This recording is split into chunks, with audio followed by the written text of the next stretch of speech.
हे प्रभु, आए नहीं दोनों अभी तक। 9 बज गए हैं। राम राम दादाजी। राम राम पप्पू बेटा। बड़ी लेट कर दिया जाने में। अरे क्या बताऊं दादाजी, ग्राहक ही आज इतने आ गए थे। दुकान लेट बंद करी इसलिए घर लेट आया, और यहाँ भी लेट हो गया आने में। ये सुरेश भी आज अभी तक नहीं आया। जैसे तुम्हें लेट हो गई वैसे वो भी लेट हो गया होगा। आता ही होगा। सही कह रहे हो आप। राम राम दादाजी। लो आ गए। राम राम सुरेश बेटा। क्यों सुरेश, आज लेट क्यों हो गया? अरे क्या बताऊं यार, इस जॉब के चक्कर में तो पूरा दिमाग खराब हो रखा है। नई नौकरी भी तो नहीं मिल रही है कि इस नौकरी को मैं छोड़ दूं। कोई बात नहीं सुरेश बेटा, ये सब तो चलता रहता है। सही कहा आपने। अच्छा दादाजी, आज नई कहानी नहीं सुनाएंगे क्या?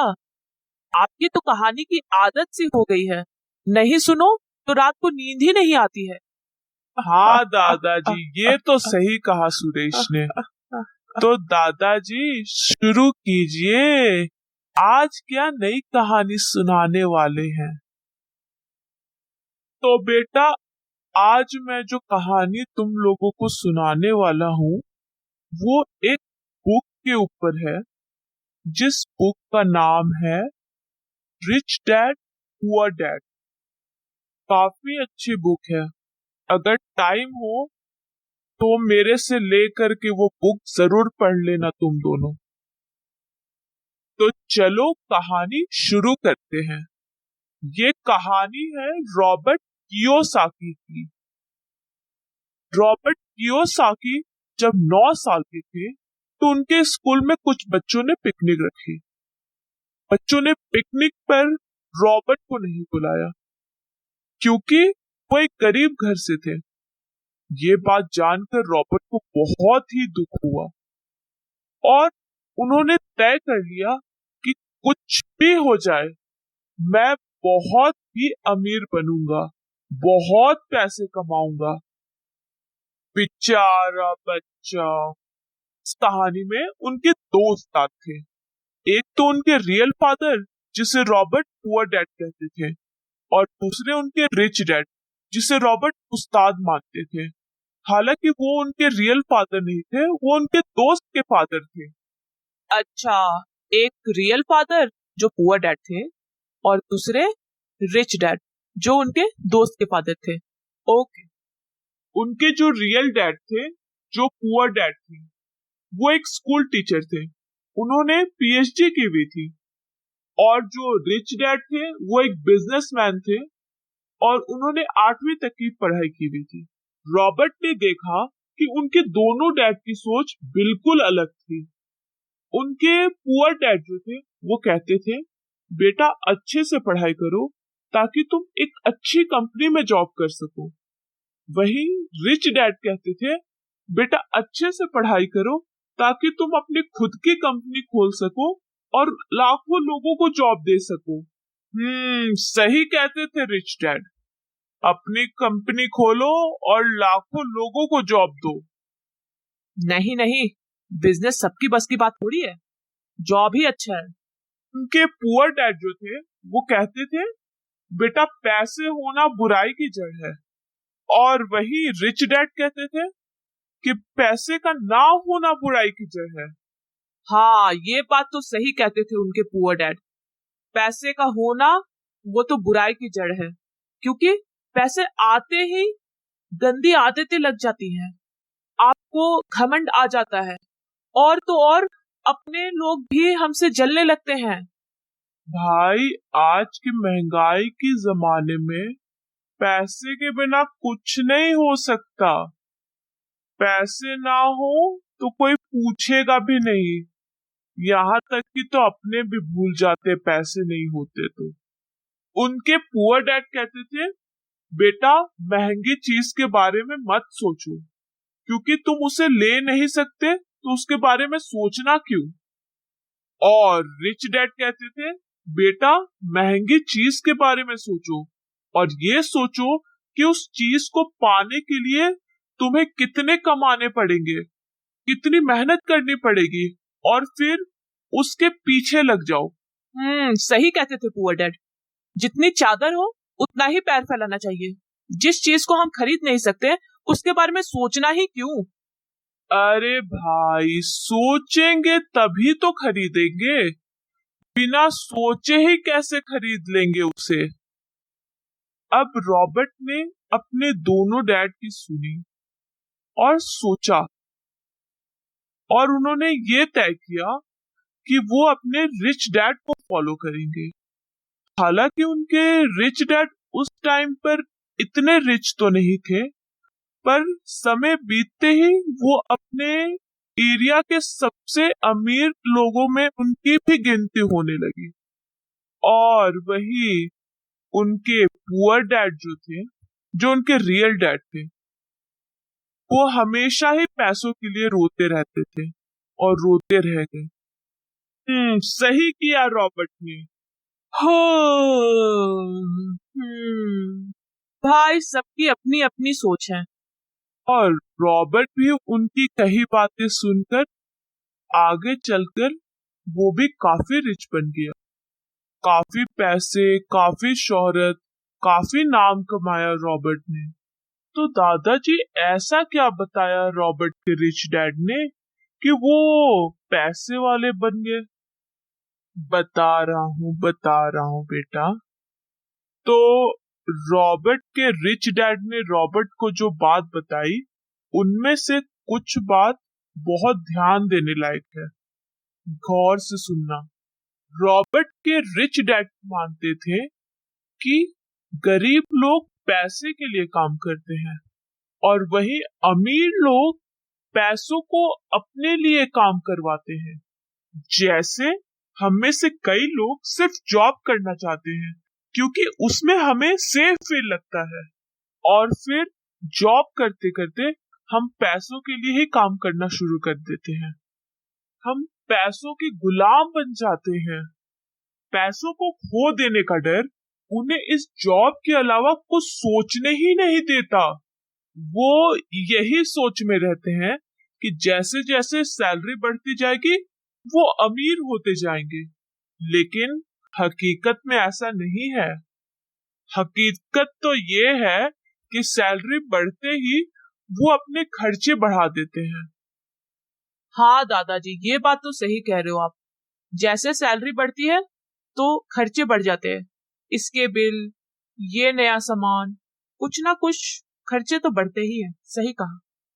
और बिल्स पे करते करते तो उम्र गुजर जाती है। अमीर लोग पैसों के लिए काम नहीं करते, बल्कि पैसों को अपना गुलाम बनाकर अपने लिए काम करवाते हैं। वो तो काम सिर्फ इसलिए करते हैं क्योंकि वो नई नई स्किल्स सीखते हैं, नए नए एक्सपीरियंस लेते हैं, ताकि पैसों को अच्छी तरह से अपने लिए काम करवा सके। सोचो कि अगर हम पैसों को अपने लिए काम करवाना सीख जाए तो जब हम सो रहे होंगे, जब हम घूम रहे होंगे, तो पैसा हमारा गुलाम बनकर हमारे लिए दिन रात काम करता रहेगा ताकि हम और पैसा बना सके। ये कैसे मुमकिन है लेकिन दादाजी? अब कुछ मुमकिन है सुरेश बेटा, सब आगे मैं बताता हूँ तुम्हें किस तरह से क्या करना है। ठीक है दादाजी। और अमीर लोग एसेट्स बिल्ड करते हैं और जितना हो सके लायबिलिटीज से दूर भागते हैं। गरीब और अमीर लोगों के पैसों का लेन देन कुछ इस तरह से होता है।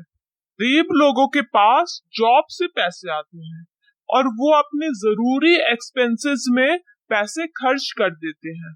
मिडिल क्लास के पास भी जॉब से पैसे आते हैं, लेकिन वो अपनी जरूरी एक्सपेंसेस और लायबिलिटीज में अपने पैसे खर्च कर देते हैं।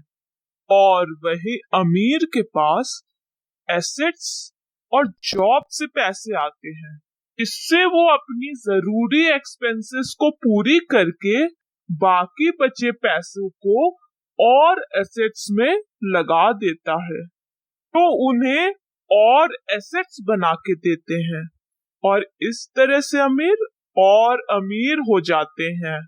तो बच्चों, इस तरह से हमें हमारे पैसे एसेट्स पे लगाने चाहिए और लायबिलिटी से दूर भागना चाहिए। और तीसरी जो आखिरी इम्पोर्टेंट बात है कि हमें हमारे पैसिव इनकम के स्ट्रीम को बिल्ड करना चाहिए। एक passive income stream best way है पैसे को हमारे लिए काम करवाने का तरीका। से कमाने के दो तरीके होते हैं। एक होता है एक्टिव इनकम स्ट्रीम, जिसमें आप खुद सारा वक्त काम कर रहे हैं, जैसे कि जॉब। और दूसरा है पैसिव इनकम स्ट्रीम, जहां पर आप पैसिवली सुपरवाइज कर रहे हो। ये बात मैं तुम्हें एक एग्जाम्पल देकर के बताता हूँ। एक गांव में दो दोस्तों ने एक दूसरे को देखकर अपना अपना काम चालू किया। दोनों ने तो सेम काम चालू किया। पोल्ट्री का काम था, जिसमें वो गांव से शहर मुर्गियां, अंडे ये सब बेचने जाते थे। शुरुआत में तो दोनों दोस्त गांव से शहर खुद ही चिकन लेकर के बेचने निकलते थे, पर जैसे जैसे उनका काम चलने लगा, उन्हें इस काम में ज्यादा वक्त देना पड़ जा रहा था। इसमें एक दोस्त ने सोचा कि अगर मैं इस काम से आए हुए पैसे लगाकर दो तीन और लोगों से ये काम करवाऊं, तो इसमें उसे और ज्यादा पैसे कमाने को मिलेगा और ज्यादा टाइम उसे नहीं काम में देना पड़ेगा, और उस टाइम में वो और दूसरे इस काम से रिलेटेड काम पर ध्यान दे पाएगा। और कुछ दिन बाद ऐसा हुआ कि दोनों दोस्त बीमार पड़ गए।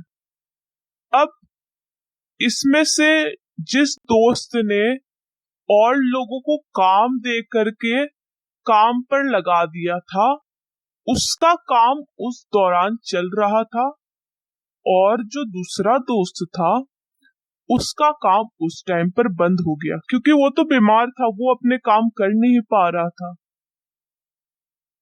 और इस तरह एक दोस्त ने अपना पैसिव इनकम चालू करके और पैसे कमाने का जरिया बना लिया, क्योंकि उसे इस बिजनेस में होने या ना होने से, इस बिजनेस के चलने से कुछ फर्क नहीं पड़ रहा था।